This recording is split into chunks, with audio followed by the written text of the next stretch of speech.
Երբ ես վերջին անգամ ինձ լվացել, նայիր քո դեմքի բոլոր այդ պզուկներին, դա իմ կեղտն է, որը ամեն գիշեր մնում է քո մաշկի վրա։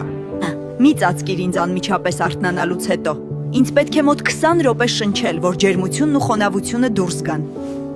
Մի թռչիր ինձ, քոր խոզանակը ավելի շատ փրփուր է տալիս։ Եվ փրփուրը ջրով մի լվա, այդպես ամբողջ ֆլորիդային պաշտպանությունը կլվանաս։ Ավելի լավ է պարզապես թքիր։ Ջուր քաշելուց առաջ փակիր կափարիչը։ Այդ ժամանակ բակտերիաները շուրջ 2 մետր շառավղով տարածվում են։ Դրանք կհասնեն նույնիսկ քո ատամի խոզանակին։ Մի խմիր սուրճը անմիջապես արթնանալուց հետո։ Առավոտյան կորտիզոլը արդեն բարձր է։ Սպասիր մոտ 1 ժամ։ Այդ դեպքում ես իսկապես կօգնեմ քեզ արթնանալ։ Սկզբում ջուր խմիր սուրճից ու ուտելուց առաջ։ Ես ակտիվացնում եմ նյութափոխանակությունը եւ արթնացնում եմ քեզ ցանկացած սուրճից էլ լավ։